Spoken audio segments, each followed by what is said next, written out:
सुप्रभात बच्चों। हमारा आज का पाठ है आरोह भाग 2 यानी कि 12वीं की पुस्तक में से उत्तरकांड से लिया गया लक्ष्मण मूर्छा और राम का विलाप, जिसे लिखा है तुलसीदास जी ने। लक्ष्मण मूर्छा और राम का विलाप, जिसका आज हम प्रथम भाग पढ़ने जा रहे हैं। गोस्वामी तुलसीदास द्वारा कृत है ये, और ये है गोस्वामी तुलसीदास जी। तो सबसे पहले हम देखते हैं इनका कवि परिचय। गोस्वामी तुलसीदास जी का जन्म 1532 ईस्वी में हुआ था, उत्तर प्रदेश में। कुछ लोग इनका जन्म स्थान सोरो मानते हैं। इनका बचपन कष्ट में बीता। बचपन में ही इन्हें माता पिता का वियोग सहना पड़ा। गुरु नरहरिदास की कृपा से इनको राम भक्ति का मार्ग मिला। इनका विवाह रत्नावली नामक युवती से हुआ। कहते हैं कि रत्नावली की फटकार से ही वैरागी बनकर राम भक्ति में ये लीन हो गए थे। विरक्त होकर ये काशी, चित्रकूट, अयोध्या आदि तीर्थों पर भ्रमण करते रहे। इनका निधन काशी में सन 1623 ईस्वी में हुआ। गोस्वामी तुलसीदास जी की भाषा अवधी और ब्रज है।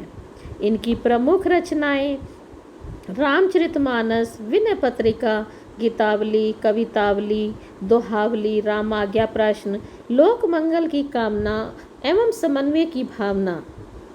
ये लोक मंगल की कामना और समन्वय की भावना के कवि रहे हैं। भक्ति काल के सगुण काव्य धारा के ये प्रमुख कवि माने जाते हैं, और इन्होंने राम काव्य को प्रमुखता दी है, क्योंकि ये राम के अनन्य भक्त रहे हैं। रामचरितमानस इनका एक महाकाव्य है, जिसमें 7 कांड हैं। गोस्वामी तुलसीदास जी राम भक्ति शाखा के सर्वोपरि कवि हैं। यह तथ्य न सिर्फ उनकी काव्य संवेदना की पुष्टि से, अपितु काव्य भाषा के घटकों की दृष्टि से भी सत्य है। इनका सबसे बड़ा प्रमाण यही है कि शास्त्रीय भाषा यानी कि संस्कृत में सृजन क्षमता होने के बावजूद इन्होंने लोक भाषा अर्थात अवधी और ब्रज भाषा को साहित्य की रचना का माध्यम बनाया। तुलसीदास जी ने जीवन व जगत की प्रकृति व जीवन के विविधपूर्ण भावपूर्ण चित्रों को इन्होंने अपने महाकाव्य में अद्वितीय रूप से महाकाव्य में उभारा। इनकी लोकप्रियता का कारण लोक संवेदना और समाज की नैतिक बनावट की समझ है। इनके सीताराम ईश्वर की अपेक्षा तुलसी के देश काल के आदर्शों के अनुरूप मानवीय धरातल एवं पुनः सृष्टि के चरित्र हैं। भाषा शैली। गोस्वामी तुलसीदास जी अपने समय में हिंदी क्षेत्र के प्रचलित सारे भावात्मक एवं काव्य भाषाई तत्वों का प्रतिनिधित्व करते हैं। उनमें भाव विचार, काव्य रूप, छंद तथा काव्य भाषा की बहुल समृद्धि मिलती है।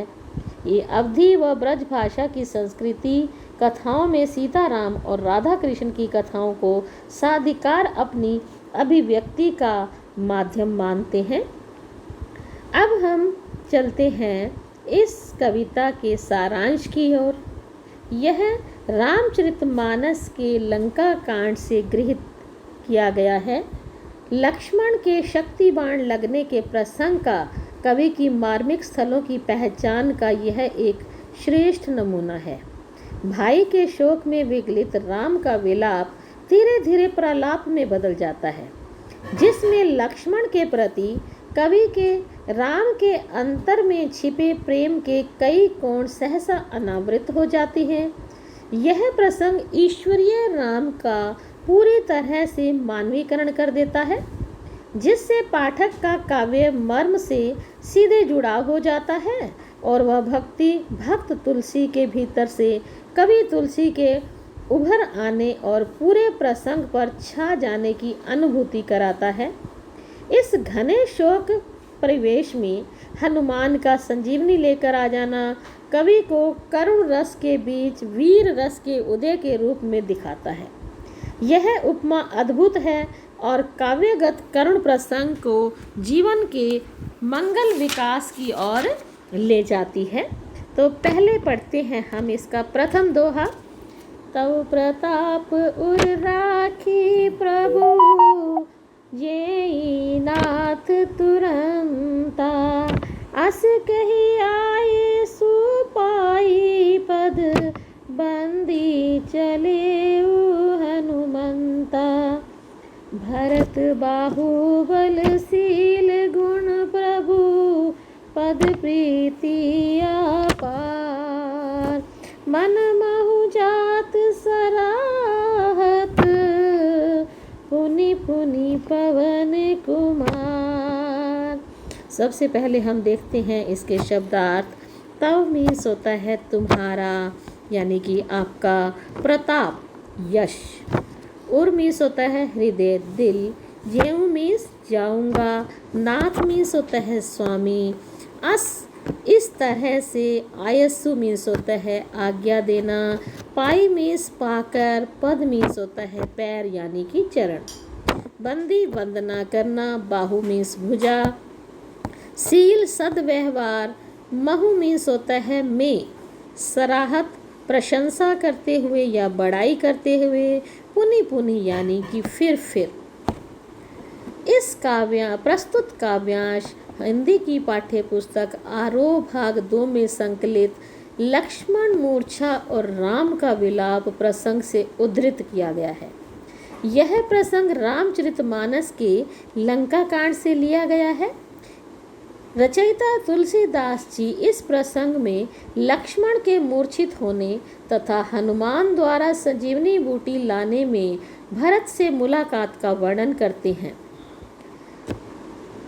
तो हनुमान जी कहते हैं कि हे नाथ, हे प्रभु, मैं आपका प्रताप हृदय में रखकर, किसको कहते हैं, जब हनुमान संजीवनी बूटी लेकर आ रहे थे तो भरत ने सोचा कि शायद कोई निशाचर राम की ओर प्रस्थान कर रहा है रात्रि में। तो उन्होंने अपने शक्ति बाण से हनुमान पर प्रहार किया, जिससे हनुमान नीचे गिर गए। और जब उन्होंने सारी बात बताई तो भरत ने अपने शक्ति बाण को हवा की गति से निकालकर हनुमान को वहां तक पहुंचाया और उससे प्रार्थना की उनके लक्ष्मण के ठीक होने की।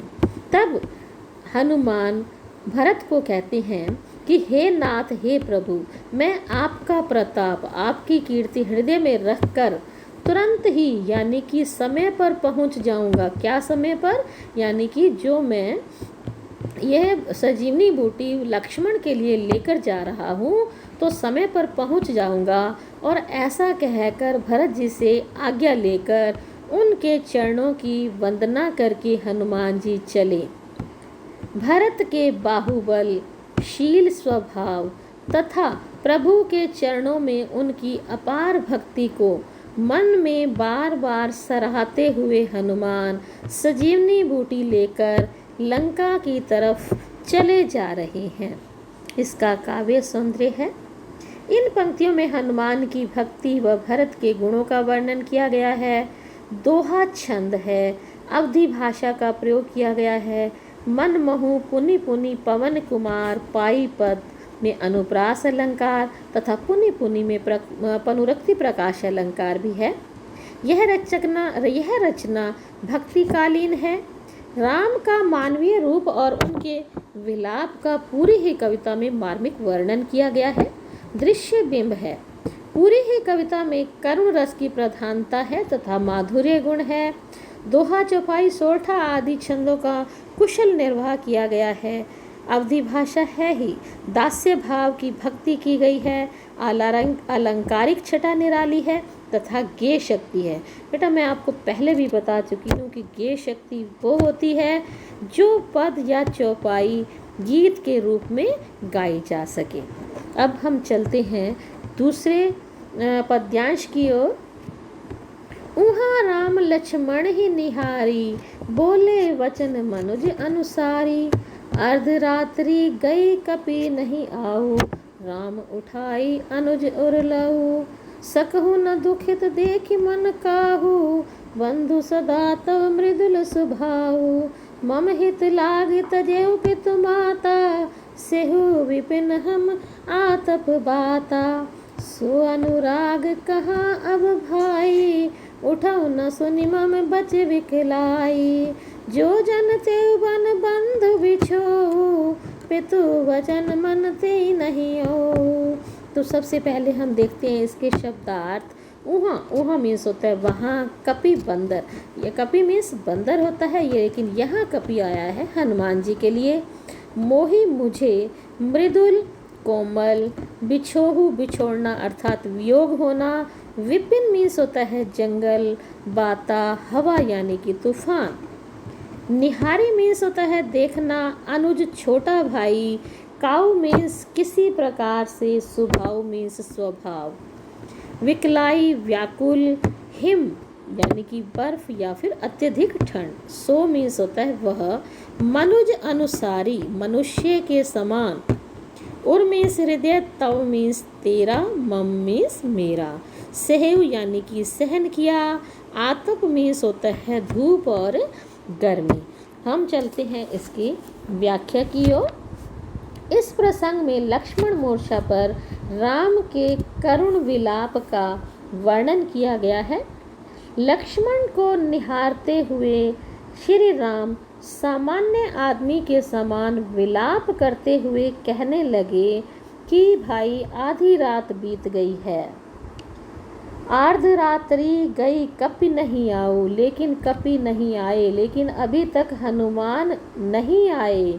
राम उठाई अनुज उर लाऊ, उन्होंने लक्ष्मण को उठाकर उर यानी कि हृदय से अपने सीने से लगा लिया।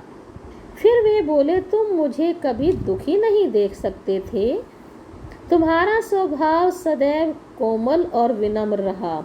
ये कौन किसको कह रहा है? ये श्री राम लक्ष्मण को संबोधित करते हुए कह रही हैं, सको न दुखित देख मन मोहि काऊ, कि तुम तो कभी मुझे दुखी भी नहीं देख सकते थे।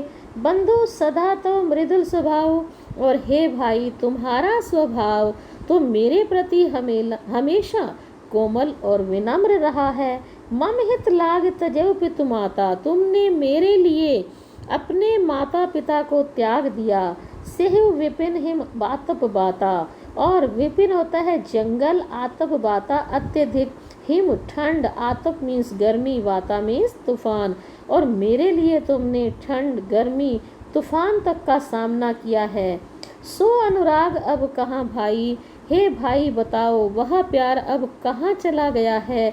उठो न सुन मम वच विकलाई, जो तुम मेरी व्याकुलतापूर्ण बातों को सुनकर भी नहीं उठ रहे हो, क्योंकि अब तक तुम मुझे इतना प्यार करते थे, मेरे लिए कुछ भी सहने को तैयार थे। अब जब मैं कि तुम्हारे लिए इतना विलाप कर रहा हूँ तो वो प्यार कहाँ है। अब तुम मुझे व्याकुल देखकर क्यों नहीं उठ रहे हो। जो जन तेउ बंधु बिछऊ, पिता वचन मन तेउ नहीं आओ। यदि मुझे पता होता, जो मैं जानता होता कि वन में मुझे तुम्हारा वियोग सहना पड़ेगा, तो मैं पिता के वचनों को कभी भी नहीं मानता और कभी भी वन में न आता, अर्थात मैं तुम्हारे वियोग को सहन नहीं कर सकता हूँ।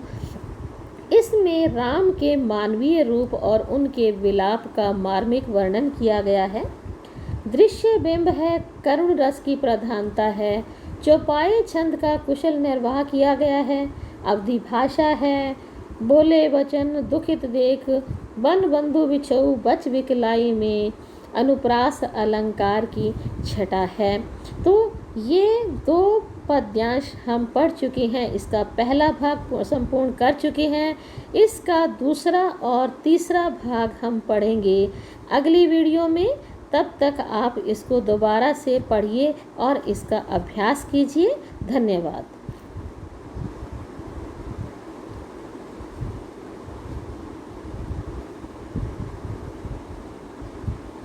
In the Ram